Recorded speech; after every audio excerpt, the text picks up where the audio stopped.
Howdy fishes! I'm Mermaid Liv, and today is another Storytime Tuesday. Today I'm not going to be talking about any mermaid tales, but I am going to be telling you an adorable tale about a mule named Dingo. Now Dingo was raised with horses, so he didn't realize that he wasn't a horse. But one day when he discovered that he was in fact a mule and not a horse, he was like, what? And then he took off and had this whole identity crisis and went on this adventure to find himself and come to love who he is and his new uniqueness. So I'm going to read this story aloud.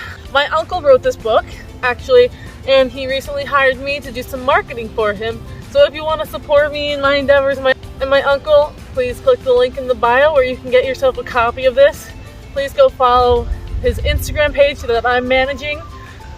Super grateful to be able to be a part of this. I love children's literature. I think it's so important. And as a mermaid, you know I'm all about things like that. Reading and spreading magic and telling tales about talking animals. So without further ado, let me read Dingo the Mule.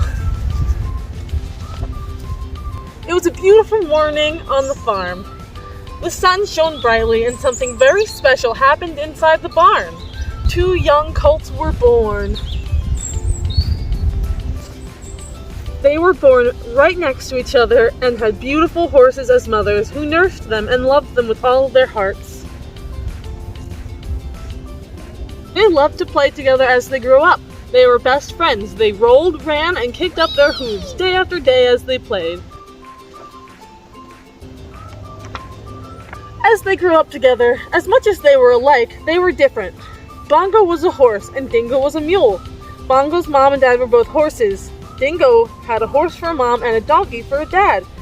Nevertheless, both thought they were the same, but Dingo was a mule, not a horse like his best friend Bongo.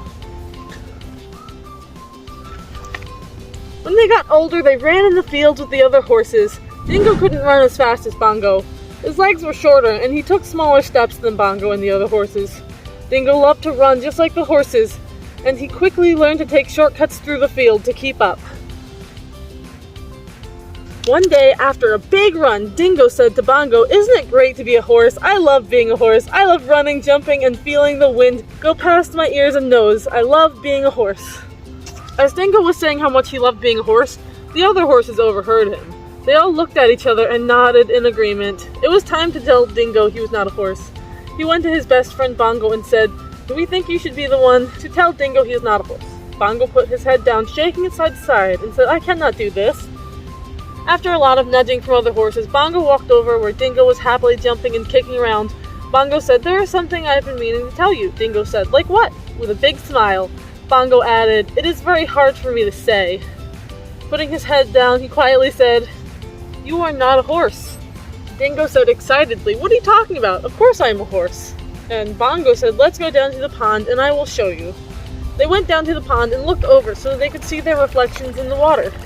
Bongo said, "Do you see how my ears are shorter and more pointed? Yours are much longer, bigger, and a little droopy. Look how your face is and how much shorter mine is. My legs are longer, yours are shorter. Your eyes are different." Bongo added, "Can you do this?" He took a very deep breath and let out an incredible whinny with a major lip vibration at the end. Then Dingo took a deep breath and let out a squeaky, loud honk.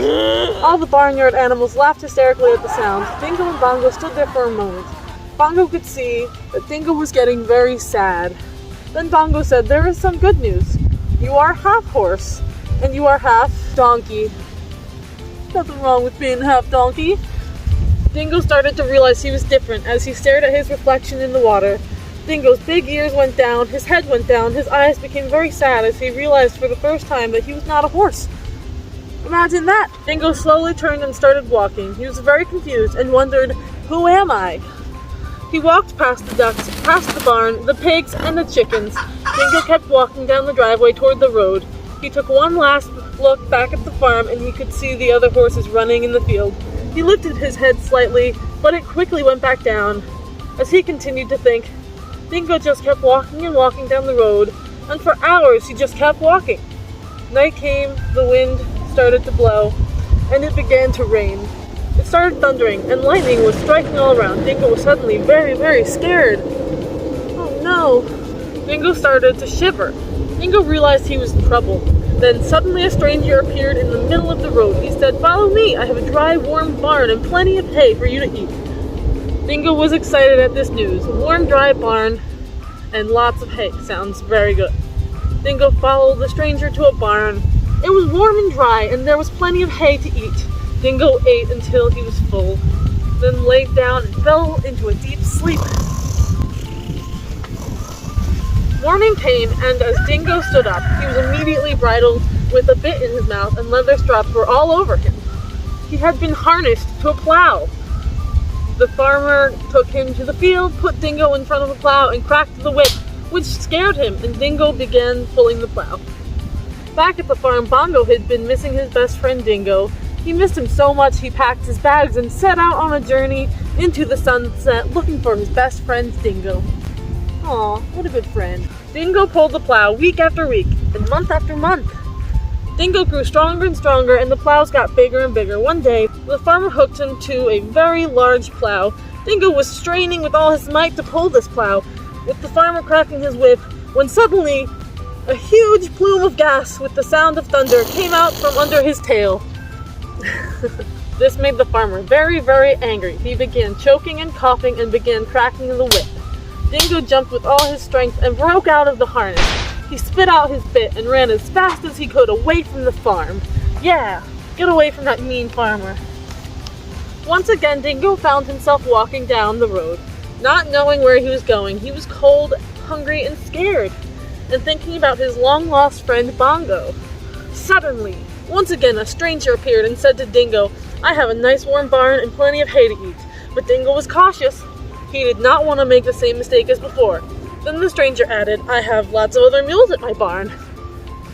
Dingo's ears went up, and he lifted his head and thought, "Wow, there are others like me?" He went home with the farmer. The next morning, he woke up to see mules all lined up by a great big canyon. He learned people called it the Grand Canyon. The ranch hands came out and put saddles on each mule. Then the people came, and each person mounted their mule to ride down the Grand Canyon. A little boy was mounted on Dingo's back. They talked, laughed, and enjoyed the beautiful views all the way down to the bottom of the Grand Canyon and back up. Every day, Dingo would get a new person to talk to. Dingo loved meeting new people. Dingo loved this job, and people loved Dingo. The trail was very narrow, with cliffs and sharp turns.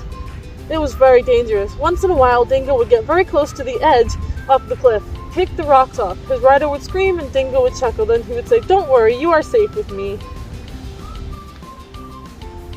One day, Dingo was coming out of the canyon. He heard all kinds of commotion. He saw fire trucks, ambulances, police, and all kinds of emergency vehicles. People were looking over the edge. Dingo ran over to see what was happening. He peered over the edge. Way down, dangling from a cliff, was his terrified best friend Bongo. The firemen said, "Our ladders are too short." The rescue men said their ropes were not long enough. They did not know what to do. Dingo knew what he must do right away. Dingo yelled, "Hold on, Bongo, I am coming to get you." Fearlessly risking his life and using his great strength and stamina, Dingo sprang into action. Dingo went down the loose rocks, razor-sharp ledges, and tall canyon walls, and inched his way down where no one had ever been before. Dingo got to Bongo and kneeled down next to him. Dingo said, "Climb on my back and hold on tight." With all his strength, he slowly and carefully carried Bongo up to the top. What a hero! When he got to the top, he was met by a roaring, cheering crowd. Everyone was cheering. The news reporters ran up to Dingo and put a microphone in front of him. The reporter asked, "Who are you?" Dingo stood and thought some more. And Dingo slowly lifted his head high, put out his chest, and said proudly, "I am Dingo the Mule." From that day on, they were inseparable best friends. If you are ever driving past a horse pasture and see a horse and mule together, you might be looking at Dingo and Bongo. Look how happy everyone is. And that's it again. I hope you guys enjoyed this book. Get your copy at the link in the bio, or just watch this video over and over again if you like the story. Thanks for watching. Please like and subscribe. Bye bye.